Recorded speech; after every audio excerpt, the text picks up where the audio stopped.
Ok, meus amigos, sejam todos muito bem-vindos. Mais um vídeo para o nosso canal e vamos falar um pouquinho sobre educação. Educação em Limoeiro, educação aqui no município, que entre muitas perguntas nós temos outras certezas. E para falar sobre as perguntas e as certezas, estamos agora na presença do sempre ilustre, o secretário de Educação, professor Fernando Melo, que é sempre uma satisfação tê-lo com a gente aqui nas nossas mídias sociais. Professor Fernando Melo, muito bom dia. Bom dia, é sempre também uma satisfação para a gente poder falar com você, poder falar com todas as pessoas que acompanham o seu canal. Professor, para a gente começar bem, terminou o carnaval e, segundo a fala popular, as coisas só começam verdadeiramente após o carnaval. Como é que está a educação aqui em Limoeiro? Nós tivemos, nesse início de ano, a volta das escolas municipais em 3 etapas. Nós iniciamos no dia 7 de fevereiro, na sequência um outro grupo de escolas voltou a trabalhar no dia 14 e no dia 21 nós voltamos com a educação infantil, com as creches sobretudo.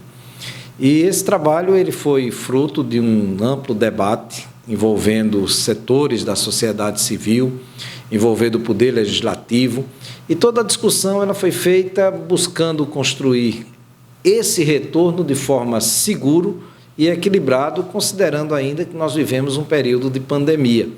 Mas o retorno ele aconteceu conforme estava planejado e após o carnaval nós demos o andamento a esse processo de retorno.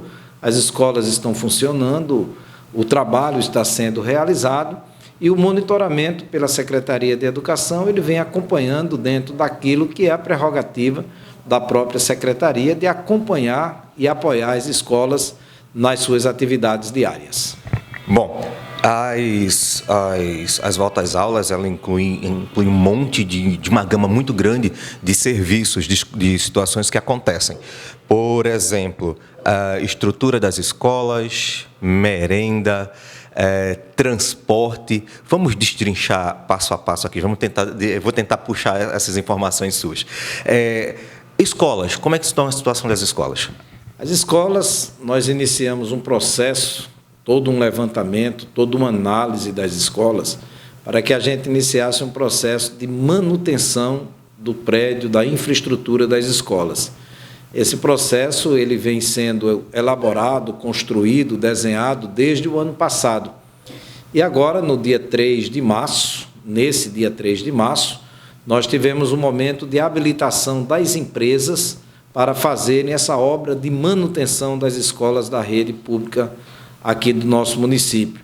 12 empresas se habilitaram e no dia 4, neste dia 4 de março, essas empresas elas estão sendo analisadas para terem essa habilitação confirmada. A partir daí, já na próxima semana, nós deveremos dar prosseguimento a esse processo que faz parte da questão de licitação para que a gente possa iniciar efetivamente a manutenção de todas as escolas. Evidentemente que desde o ano passado nós já estamos fazendo pequenos reparos nas escolas, observando algumas situações, mas a reforma em si, a manutenção em si, o processo em si de recuperação da estrutura física das escolas, ele está em andamento. É um processo que ficou orçado em R$ 3.800.000 e vai atender a 22 escolas aqui no nosso município. 4 escolas ficaram fora desse processo, uma delas é a Escola Otaviano Basílio, que é um outro processo, é um processo de reconstrução da escola. Esse processo também já ficou pronto, nós estamos com um orçamento aí superior a R$ 1 milhão para a reconstrução da Escola Otaviano Basílio, e temos a Escola Júlia Guimarães, o CEMEI, a creche Júlia Guimarães, que está com sua recuperação em andamento. É um processo que nós, ao chegarmos, ele estava suspenso, conseguimos recuperar e está em andamento o processo de recuperação da Júlia Guimarães.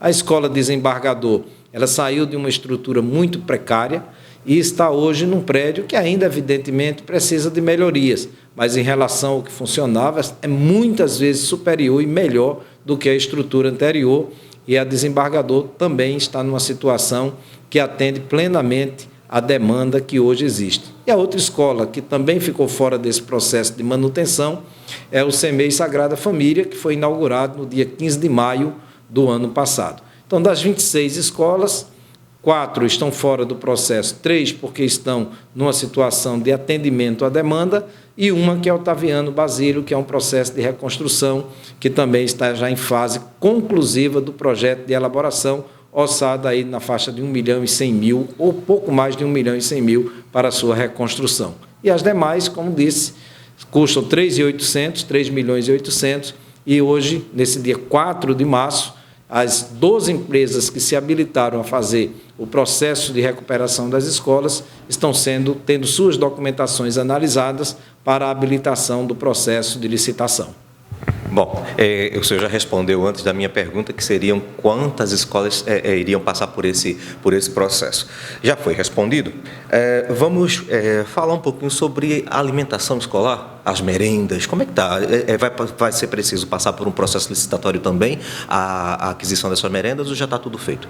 Então, nós temos um processo licitatório que foi feito ano passado, num primeiro momento para a entrega dos kits, e no segundo momento, a partir de 14 de setembro, quando nós voltamos gradativamente às aulas de forma híbrida, nós passamos a oferecer alimentação escolar dentro das unidades. E, naquele momento, nós já estávamos com o processo licitatório concluído. Esse processo ele tem um prazo que vai agora até o início desse ano de 2022, e nós já estamos reiniciando o processo de licitação para que a gente não tenha aí um espaço entre o que foi licitado o ano passado e o prazo de encerramento e o novo processo de licitação, para que a gente não deixe aí um espaço, um vácuo entre uma situação e outra. Então, o andamento já está sendo dado. Algumas empresas têm entrado com pedido de reequilíbrio financeiro, ou seja, eles apresentaram um preço no processo de licitação e hoje estão pedindo correção desse preço. E nós, correção, evidentemente, para cima, e isso está sendo analisado diante dos parâmetros legais, contratuais, está sendo analisado pelo setor jurídico da Prefeitura, que trata desse ponto, dessa situação. Então, em alguns casos, é concedido, muitas vezes não o que a empresa pede, mas aquilo que está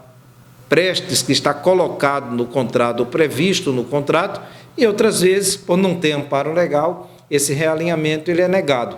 Algumas vezes a empresa pede o distrato, por achar que deveria ter o realinhamento e não foi concedido, mas nós estamos fazendo tudo conforme manda a legislação, conforme manda o que está nos documentos e nos contratos assinados.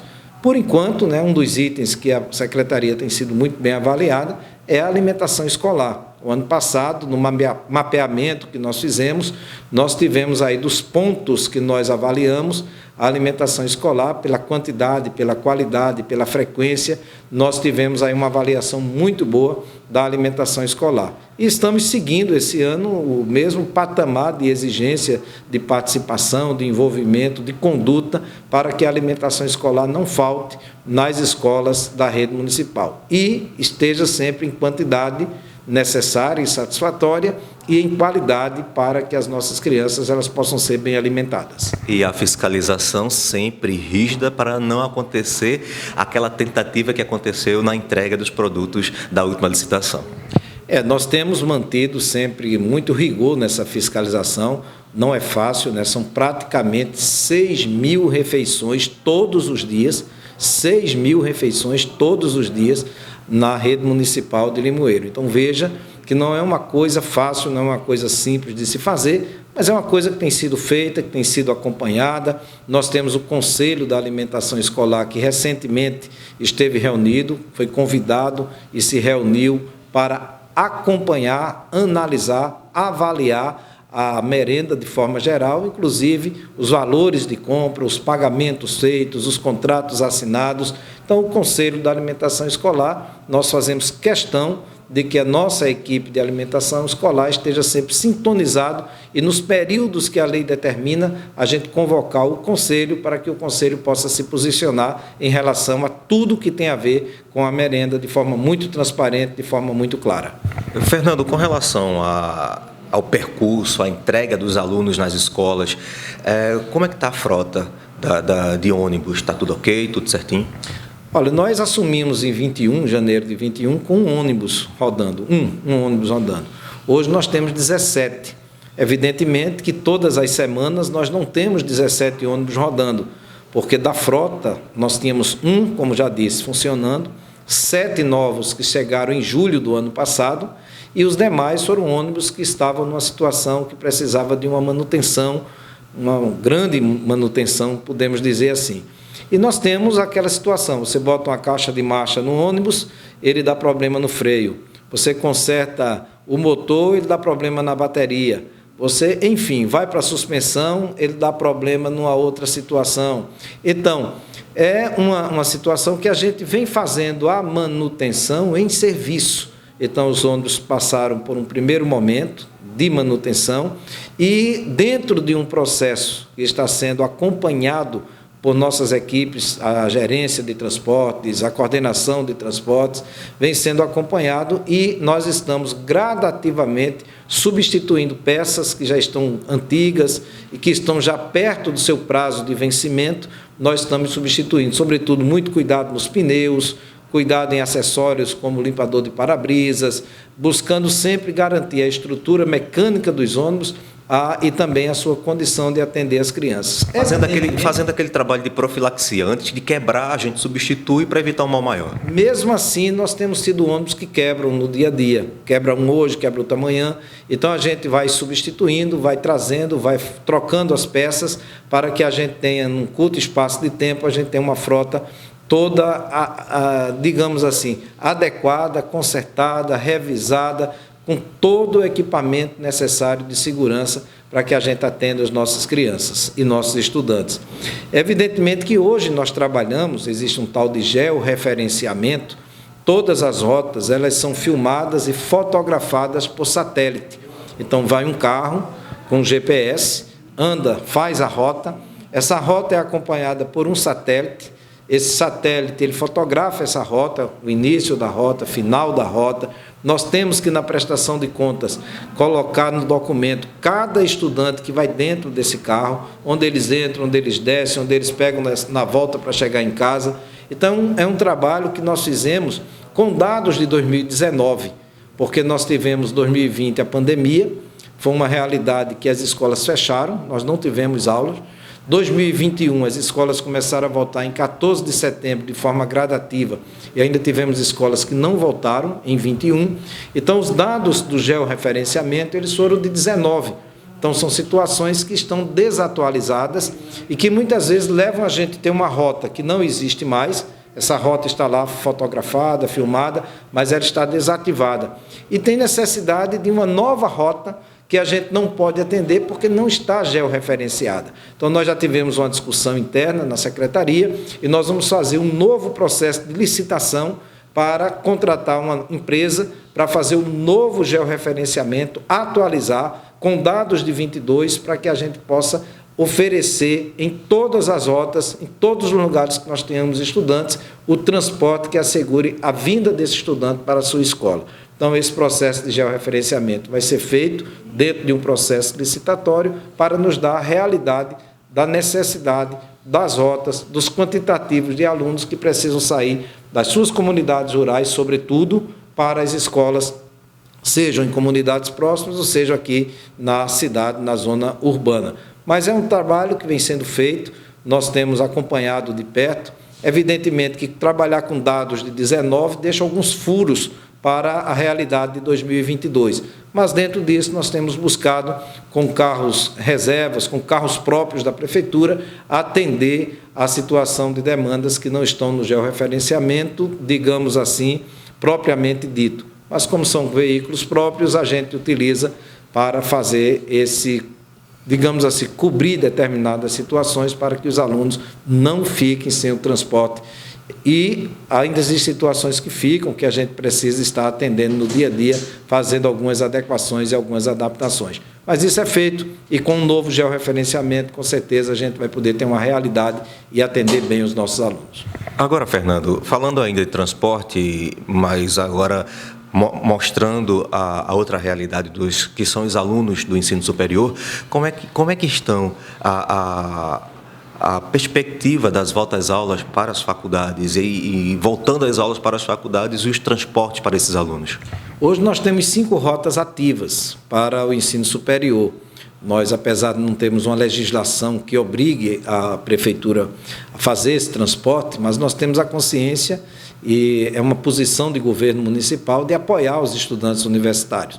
Então, as rotas que nós temos demandas, que são 2 rotas para Recife, uma pela manhã e outra no final da tarde, 2 rotas para Vitória, também uma pela manhã e outra ao meio-dia, e estamos tendo agora também um outro horário para Vitória, que é à noite, e temos uma outra rota para Carpina e Nazaré da Mata. Então, nós já estamos saindo de 5 para 6 rotas onde existem demandas. E à medida que as instituições universitárias estão voltando presencialmente e as demandas, a partir do cadastro que é feito na prefeitura e de uma ata que é preenchida diariamente, para que a gente possa ter esse efetivo controle de quem está dentro do ônibus, de quem se desloca, de quem vai, de quem vem, a gente vai atendendo essas demandas. Hoje, nós estamos com um processo também de licitação em andamento para que a gente possa contratar ônibus com capacidade maior, ônibus com segurança maior e ônibus com conforto maior para que esses estudantes possam se deslocar daqui para Recife, daqui para Vitória, daqui para Nazaré ou Carpina. Então, são as rotas que nós temos hoje, algumas em 2 horários, totalizando hoje 6 rotas para os estudantes universitários. E hoje eles são feitos por veículos da própria prefeitura, ônibus da prefeitura, daqueles 17 veículos que nós temos e que eles, em determinado horário, estão livres do transporte da educação básica, eles passam a atender a educação do ensino superior.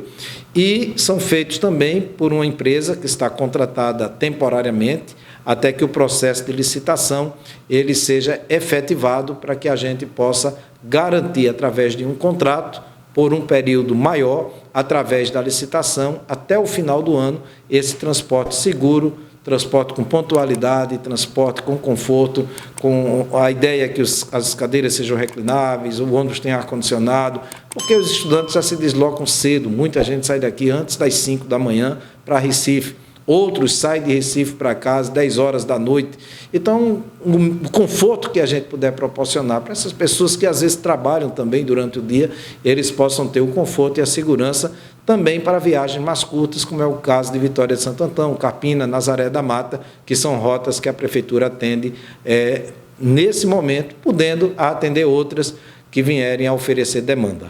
Professor Fernando Melo, muito obrigado pela sua disponibilidade, por tirar essas dúvidas e deixar a população e essa comunidade escolar mais informada. Muito obrigado pela sua disponibilidade. Nós temos aqui a agradecer, a oportunidade de poder colocar esses elementos e dizer que nós temos um canal aberto de diálogo, tanto com os estudantes universitários, na questão do transporte escolar, tanto com o Conselho da Alimentação Escolar, no tocante da merenda.